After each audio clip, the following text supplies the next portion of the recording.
So today we're going to go over the basics of exponential functions. We're going to talk about how to recognize if something is exponential, what it looks like on a graph, and if given coordinates, how to tell if something is exponential from that. Okay? So what we're going to do here, as you guys remember, when we were doing first and second differences, so trying to find out if something is linear or quadratic, we are always going to check our x values and make sure that they are changing by a constant rate. Okay? So in this case, both of our x values are all just increasing by the value of 1. So that fulfills our first requirement, which allows us to do our test to see if something is exponential. Now, with exponential, we usually talk about something called growth and something called decay. Decay is when our y values will continuously get smaller and smaller, and growth is when they'll get larger and larger. So, looking at this, the very first set of numbers, would that be decay or growth? Decay, the y values are going down, so we're probably dealing with decay. We just got to figure out if it's exponential decay or not. Our second one, what would we be dealing with? Growth. It's going up. Great. Okay?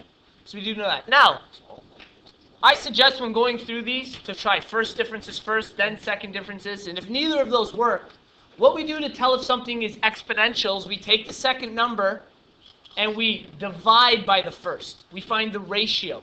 Okay, so let's call it first ratio. So I take 25, I divide it by 35. It'll give me a value. So we'll take out our calculator. There you go. Let's actually calculate what that's going to be. 25 divided by 35 gives us 0.714, right? 0.71. We try the next ratio. 15 divided by 25. 15 divide 25 gives us 0.6. Thank you. And then who wants to help me with the last one? 5 divide 15. 3. What's that? It's not exactly 3. It's 5 divided by 15. So it's 0.5, sir. 0.33. It's 1/3. Okay, so this was decay. We were correct in assuming that, but these ratios were not the same. In other words, this isn't exponential, this relationship. And quickly looking at the y's, can anyone kind of tell us what they think it probably is? Linear. Yeah, they're all changing by the exact same amount, 10 every time. So it's a linear decay, you could say. Okay? We're going to check our second model here for growth to see if this is exponential growth or not. So again, we look at the first ratio. We take 65 and divide 51.2. We should get 1.27. Is that what you got? 27? I'm going to double check. I thought it should be 1.25, but 65 divide 51.2. Okay, 1.26, 1.27. Good. The next value we take, 80 and 65. What do we get?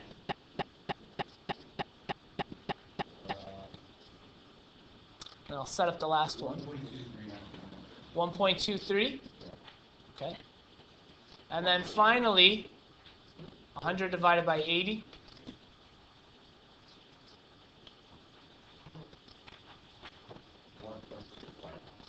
1.25. Okay. Now, these aren't identical, but are they very close to each other? Yes, they're all very close. They're extremely close to 1.25. So assuming we're trying to fit a model of best fit to this, we would go on the assumption that this is pretty much exponential, and it's probably growing at a rate of 1.25. Okay? And an exact example of that is I'm going to do another one over here, and I'm going to quickly show you, and we're going to talk about how to create this model.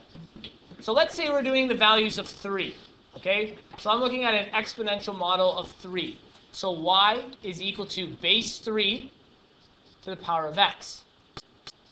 Here's my x value, and here's my y values. When x is 0, does anyone know what 3 will be? Or sorry, our y value will be. So when x is 0, that's 3 to the power of 0. 3. 0. Think of it like this. Y equals x to the power of 0. Anyone know what that Zero. equals? 0. It's 1. Oh, come on. It gives us a value of 1. When x is 1, so 3 to the power of 1, 3. 3, that's right. When it's 2, 6. 9. 3, A number. 27, 4, 81. Okay, you don't know those off by heart. That's fine. So we have these values. We're going to take a look at what this looks like on a graph. Now, all of our models, unless there is an actual value, because remember we talked about being y equals a b to the power of x. When an exponent is to the power of 0, our y-intercept will always be 1. Okay, now that's the 10 here, so that's 1. That's my best estimate of where 1 is. Okay? Now, if it's not at 1, like this one here, what that means is the very first value, this is our a value. Okay? So when x is 0, if we do have exponential models, if the y value is not 1, that is what our a value is. So in our case, if I was to create the equation for this, we'd have y is equal to, and my a value would be 51.2.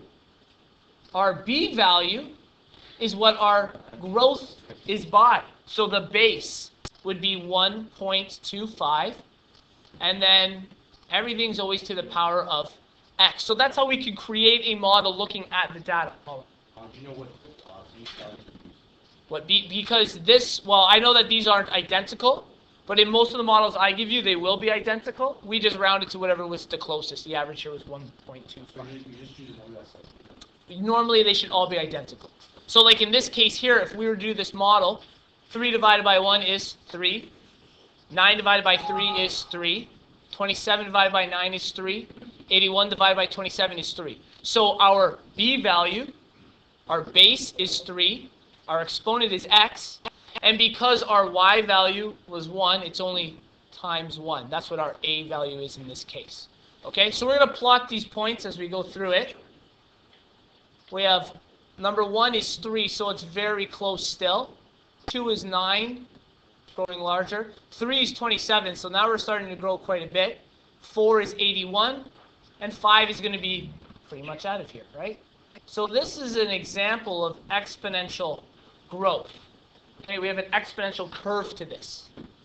Exponential decay will look something similar, and if our a value is just 1, it'll cross that 1 again, and it'll get closer and closer to our x-axis, but never touch it. Okay, so the red value represents an example of decay, and our blue one is exactly what our model was over there, our growth. Okay, so for this model here, the base was 3, so our b value, and our y value when x is 0 is our a value. We're putting together an exponential model. So this is our a, this is our b, and we're always to the power of x. That represents exponential. So y equals a times b to the power of x. Okay, and that's how we figured out those values.